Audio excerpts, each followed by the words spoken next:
लूका रचित सुसमाचार 6 अध्याय। पहली आयत में लिखा है, फिर सब्त के दिन। यह यीशु सब्त के दिन के 2 उदाहरणों के विषय कहता है। फरीसियों से हमारा परिचय कराया जा चुका है। वे यीशु के पीछे लग गए थे और वे कुछ ऐसी बात पकड़ना चाहते थे कि यीशु को अपराधी घोषित करें। उन्होंने उसे अपराधी ठहराया क्योंकि वह महसूल लेने वालों के साथ भोजन करता था। इसके उत्तर में यीशु ने उन्हें कहा कि पुरानी मशकें हैं जिनमें यीशु नया दाखरस नहीं भरेगा, वह नई मशकें तैयार करेगा। लूका अब सब्त के 2 उदाहरणों में यीशु का साक्षात्कार फरीसियों से कराता है। फिर सब्त के दिन वह खेतों में से होकर जा रहा था और उसके चेले बालें तोड़ तोड़ कर और हाथों से मल मल कर खाते जा रहे थे। ये गेहूं की बालें थीं। शिष्यों ने उन्हें तोड़ा, हाथ से मसला और खाना आरंभ कर दिया। गलील, जिसे इजराइल की रोटी की टोकरी कहते हैं, वहां गेहूं के पकने का समय मई माह का दूसरा भाग होता है। आप तो जानते ही हैं कि जब गेहूं सूख जाता है तो आप उसको हथेली से रगड़कर और फूंक कर साफ कर सकते हैं। आप इसको कच्चा भी खा सकते हैं। ये अत्यधिक पौष्टिक आहार होता है। चबाने के बाद वो रबर जैसा हो जाता है, जिसे आप दिन भर चबा सकते हैं या तुरंत निगल भी सकते हैं। जब मैं गेहूं के पके खेतों से निकलता हूं तो मुझे शिष्यों के सदृश गेहूं तोड़कर और साफ करके चबाना बहुत अच्छा लगता है। व्यवस्था के अनुसार ऐसा करना अनुचित नहीं था।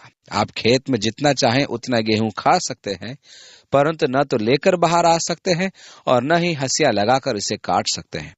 परंतु सब्त के दिन नहीं, क्योंकि उस दिन न तो भोजन पकाना होता था और न ही भार उठाना होता था। गेहूं के दाने उठाना भार उठाने में आता था, अतः उन्होंने उन पर उंगली उठाई थी। दूसरी आयत में आगे लिखा है, फरीसियों में से कुछ कहने लगे, तुम वह काम क्यों करते हो जो सब्त के दिन करना उचित नहीं? यीशु ने उनको उत्तर दिया, क्या तुमने ये नहीं पढ़ा कि दाऊद ने जब वह और उसके साथी भूखे थे तो क्या किया? वो कैसे परमेश्वर के घर में गया और भेंट की रोटियां लेकर खाई, जिन्हें खाना याजकों को छोड़ और किसी को उचित नहीं, और अपने साथियों को भी दी। दाऊद अपने साथियों के साथ शाऊल से भाग रहा था। वो परमेश्वर के भवन पर पहुंचा और याजक से कुछ खाने के लिए मांगा, परंतु उसने कहा, मेरे पास तो कुछ भी नहीं है। उसने कहा, भेंट की रोटियां खा लो। इन रोटियों को याजक के अतिरिक्त और कोई नहीं खा सकता था। ये रोटियां संख्या में 12 होती थी और परमेश्वर के समक्ष इजराइल के 12 गोत्रों का प्रतिनिधित्व करती थी। 12 गोत्रों में परमेश्वर की उपस्थिति का यह प्रतीक थी। वे वहां 7 दिन तक सूखी रहती थी, तब याजक उन्हें खाता था। ये उचित नहीं था, परंतु मानवीय आवश्यकताएं व्यवस्था से प्रथम है। शिष्य भी उस दिन भूखे थे, अतः उन्होंने भी वही किया जो दाऊद ने किया था। 5वीं आयत में लिखा है, और उसने कहा, मनुष्य का पुत्र सब्त के दिन का भी प्रभु है। ये दूसरा सब्त था जब वह कफरनहूम में था। वह आराधनालय में गया और वहां शिक्षा दे रहा था। वहां एक मनुष्य था जिसका सीधा हाथ सूख गया था। मत्ती और मरकुस दोनों इसका उल्लेख करते हैं, परंतु केवल लूका कहते हैं कि वह उसका सीधा हाथ था। लूका वैद्य होने के कारण किसी की शारीरिक अवस्था पर विशेष ध्यान देता है। 6ठी आयत से आगे लिखा है, ऐसा हुआ कि किसी और सब्त के दिन वह आराधनालय में जाकर उपदेश करने लगा, और वहां एक मनुष्य था जिसका दाहिना हाथ सूखा था। फरीसी उस पर दोष लगाने का अवसर पाने की ताक में थे कि देखें वह सब्त के दिन चंगा करता है कि नहीं, परंतु वह उनके विचार जानता था, इसलिए उसने सूखे हाथ वाले मनुष्य से कहा, उठ, बीच में खड़ा हो। वह उठ खड़ा हुआ। यीशु ने उनसे कहा, मैं तुमसे ये पूछता हूं कि सब्त के दिन क्या उचित है भला करना या बुरा करना, प्राण को बचाना या नाश करना? वे शांत रहे तो यीशु ने उसको चंगा कर दिया। इस पर वे यीशु से अत्यधिक गुस्सा हो गए और आपस में परामर्श करने लगे कि उसके साथ वे क्या करें। उनकी स्थिति ठट्टों में उड़ाए जाने की सी हो रही थी, और ऐसी स्थिति आने पर मनुष्य अपने अपमान का बदला लेने के लिए घातक हो जाता है। अब यदि कोई और रास्ता न हो तो मार पिटाई आरंभ हो जाती है। 10वीं आयत में आगे लिखा है, तब उसने चारों ओर उन सबों को देखकर उस मनुष्य से कहा, अपना हाथ बढ़ा। उसने ऐसा ही किया और उसका हाथ फिर चंगा हो गया। परंतु वे आप से बाहर होकर आपस में विवाद करने लगे कि हम यीशु के साथ क्या करें। यहाँ ध्यान दीजिए कि उस व्यक्ति से कहना कि हाथ उठा, ये उसके लिए एक असंभव कार्य था। वो तार्किक उत्तर दे सकता था, प्रभु ये तो सूख से ग्रस्त हाथ है, मैं कैसे उठा पाऊंगा?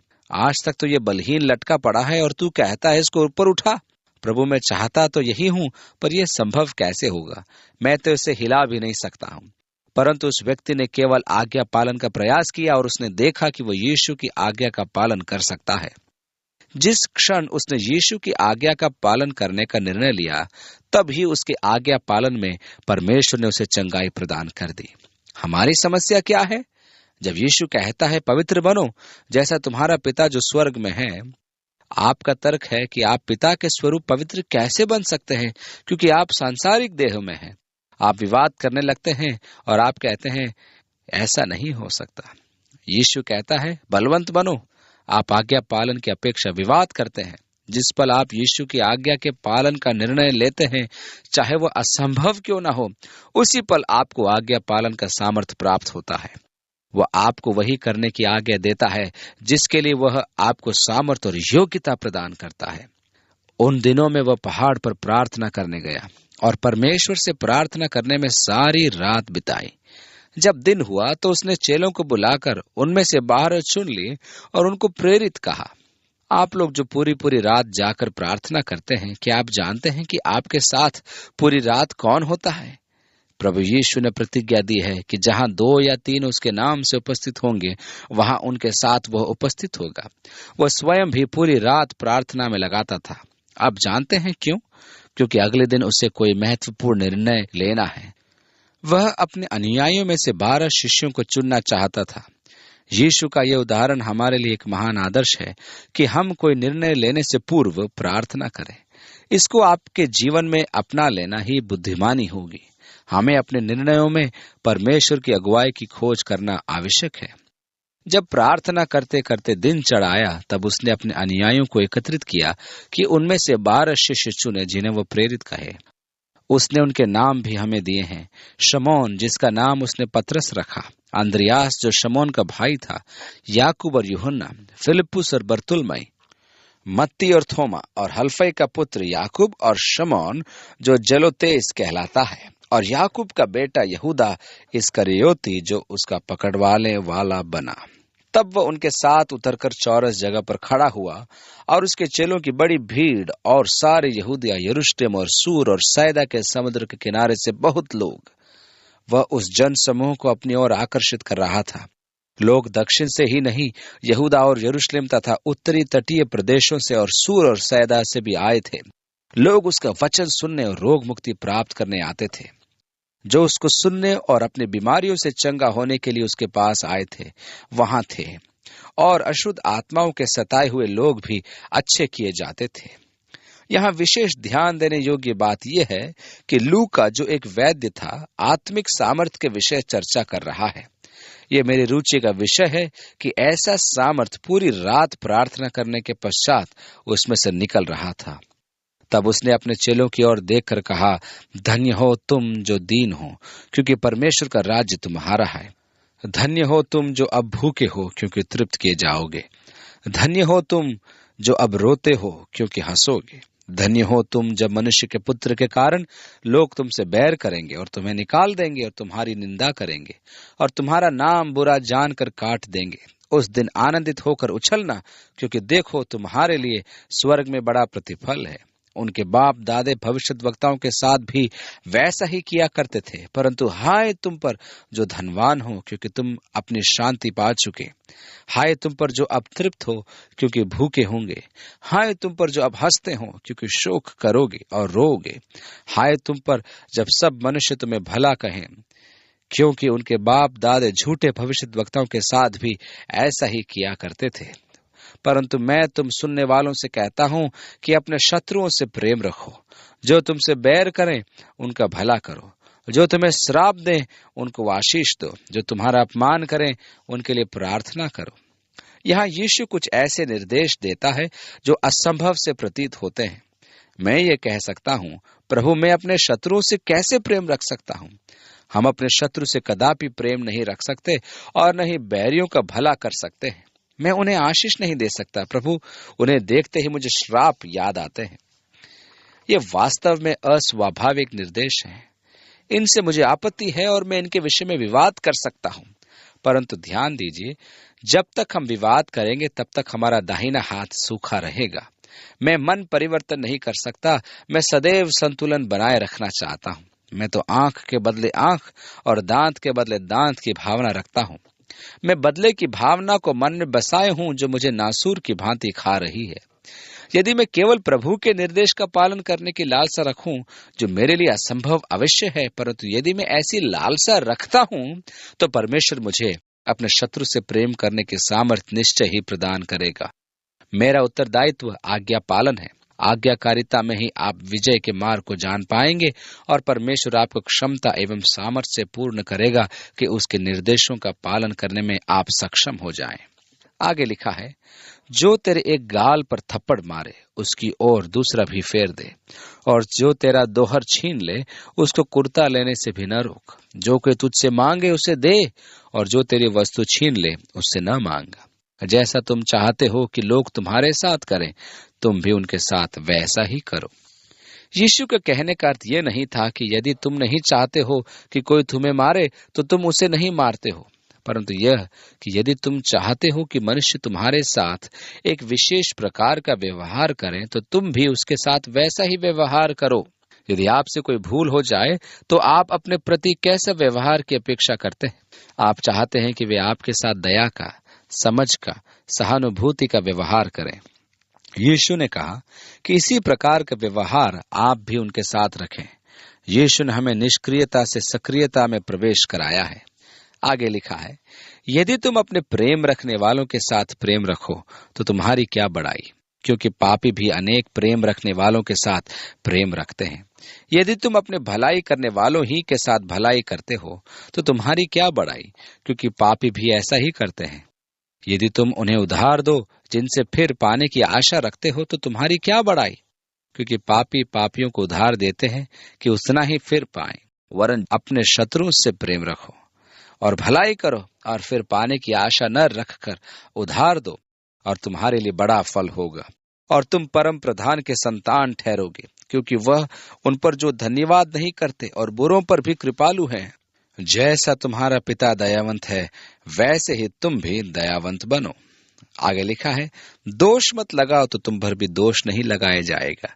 दोषी न ठहराओ तो तुम भी दोषी नहीं ठहराए जाओगे। क्षमा करो तो तुम्हें भी क्षमा किया जाएगा। दिया करो तो तुम्हें भी दिया जाएगा। लोग पूरा नाप दबा दबा कर और हिला हिला कर और उभरता हुआ तुम्हारी गोद में डालेंगे, क्योंकि जिस नाप से तुम नापते हो उसी से तुम्हारे लिए भी नापा जाएगा। पौलुस ने कहा है, तुम जैसा बोओगे वैसा काटोगे भी। यदि तुम बहुत बोओगे तो बहुत काटोगे। जिस नाप से तुम नापते हो उसी से तुम्हारे लिए भी नापा जाएगा। आगे लिखा है, फिर उसने उनसे एक दृष्टांत कहा, क्या अंधा अंधे को मार्ग बता सकता है? क्या दोनों गड्ढे में नहीं गिरेंगे? चेला अपने गुरु से बड़ा नहीं, परंतु जो कोई सिद्ध होगा वो अपने गुरु के समान होगा। तू अपने भाई की आंख के तिनके को क्यों देखता है और अपनी ही आंख का लट्ठा तुझे नहीं सूझता? जब तू अपनी ही आंख का लट्ठा नहीं देखता तो अपने भाई से कैसे कह सकता है, हे भाई ठहर जा, तेरी आंख से तिनके को निकाल दो। हे कपटी, पहले अपनी आंख से लट्ठा निकाल, तब जो तिनका तेरे भाई की आंख में है उसे भली भांति देख कर निकाल सकेगा। मुझे पूरा विश्वास है कि यीशु ने मुस्कुराते हुए ये दृष्टांत सुनाया था, क्योंकि हमारे विषय में यह एक स्पष्ट चित्रांकन है। ऐसे अनेकों हैं जो अपनी आंख में पूरा लट्ठा पड़ा होने के पश्चात भी अपने पड़ोसी की आंख के तिनके को देखते हैं। ये हमारे स्वभाव की विशेषता है। दूसरों की आलोचना करना, उनकी त्रुटियों की ओर उंगली उठाना, दूसरों की गलतियों को देखना, उनकी दुर्बलताओं की ओर उंगली उठाना क्या सही है? प्रभु कहता है कि हम अपने कार्यों में सिद्ध बने और उन्हें शुद्ध करें। कोई अच्छा पेड़ नहीं जो निकम्मा फल लाए, और न तो कोई निकम्मा पेड़ है जो अच्छा फल लाए। हर एक पेड़ अपने फल से पहचाना जाता है, क्योंकि लोग झाड़ियों से अंजीर नहीं तोड़ते और न झड़बेरी से अंगूर। भला मनुष्य अपने मन के भले भंडार से भली बातें निकालता है, और बुरा मनुष्य अपने मन के बुरे भंडार से बुरी बातें निकालता है, क्योंकि जो मन में भरा है वही उसके मुंह पर आता है। आपको जो करना है वह यह है कि आप किसी व्यक्ति की बातों को सुनिए और आप स्वयं जान जाएंगे कि उसका मन कैसा है। मनुष्य वही कहता है जो उसके मन में उपजता है। 46वीं आयत में लिखा है, जब तुम मेरा कहना नहीं मानते तो क्यों मुझे हे प्रभु कहते हो। यह एक ऐसा प्रश्न है जो यीशु हम सबसे पूछता है। किसी को प्रभु कहने का अर्थ है कि वो हमारा स्वामी है और हम उसके पास हैं। हम उस युग के दास का अर्थ नहीं समझते। उस काल में दास का अपना कुछ नहीं होता था, उसका सर्वस्व उसके स्वामी की संपत्ति था। इसका अर्थ हुआ कि दास का एकमात्र कर्तव्य था कि अपने स्वामी की आज्ञा का पालन करना, चाहे आज्ञा कुछ भी हो। इसलिए यीशु ने कहा, तुम मुझे क्यों हे प्रभु कहते हो। वो हमसे भी यही कह रहा है कि हम ऐसा व्यवहार न करें कि मुंह से हे प्रभु कहें और मन से उसकी आज्ञाएं ठुकराएं। उसकी आज्ञा पालन हेतु अनेक निर्देश दिए हैं। याकूब अपनी पत्री में लिखता है कि वचन के मानने वाले बनो, सुनने वाले नहीं। हमें क्या करने की आज्ञा देता है और हमारे व्यक्तित्व के स्वरूप को कैसा बनाना चाहता है। हम कहते हैं कि ओह प्रभु, मैं ऐसा कर नहीं पाऊंगा, यह असंभव है। उसकी आवाज अक्सर हमारे कानों में गूंजती रहती है, जब तुम मेरा कहना नहीं मानते तो मुझे क्यों हे प्रभु कहते हो। अर्थात यदि तुम मेरा कहना नहीं मानते तो मैं तुम्हारा प्रभु कैसे हो सकता हूं। मैं तुम्हारा प्रभु नहीं हूं।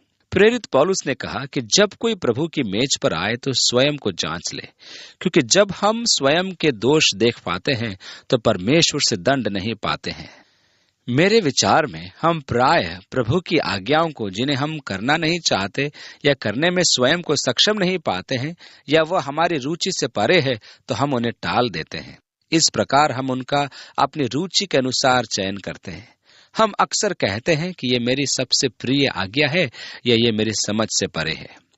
यदि मैं यीशु को प्रभु कहता हूं तो मुझे उसकी आज्ञाओं पर ध्यान देना आवश्यक है और कुछ नहीं तो उन्हें पूरा करने की कामना तो करनी ही है। मुझे उसकी आज्ञाओं का पालन करना आवश्यक है। आगे लिखा है, जो कोई मेरे पास आता है और मेरी बातें सुनकर उन्हें मानता है, मैं तुम्हें बताता हूं कि वह किसके समान है। वह उस मनुष्य के समान है जिसने घर बनाते समय भूमि गहरी खोदकर चट्टान पर नींव डाली, और जब बाढ़ आई तो धारा उस घर पर लगी, परंतु उसे हिला न सकी, क्योंकि वह पक्का बना था। मसीह यीशु और वचन पर अपने विश्वास की सुदृढ़ नींव डालने का महत्व यही है। कुछ लोग हैं जो अपनी भावनाओं पर, अनुभवों पर, जोश पर, हालेलुया पर अपनी विशाल इमारत खड़ी कर देते हैं, परंतु बाढ़ आने पर वे गिर जाते हैं। परंतु जो सुनकर नहीं मानता, वह उस मनुष्य के समान है जिसने मिट्टी पर बिना नींव का घर बनाया। तब उस पर धारा लगी तो वह तुरंत गिर पड़ा और गिरकर उसका सत्यानाश हो गया। आज हमें अपने जीवन में अनेकों कठिन परिस्थितियों का सामना करना है जो हमारी मानवीय बुद्धि से परे हैं। हम इन्हें अपने स्वर्गीय पिता के संबंधों में अंतर्ग्रहण करने का प्रयास करें, क्योंकि बाढ़ तो आएगी ही और धारा भी लगेगी। यदि आपने सुदृढ़ नींव नहीं डाली है तो आपकी इमारत ढह जाएगी और आप बह जाएंगे। इसलिए हमारी नींव अर्थात यीशु की आज्ञाओं का पालन और उनका पूरा किया जाना कितना महत्वपूर्ण है, ये आज हमें सीख लेना जरूरी है।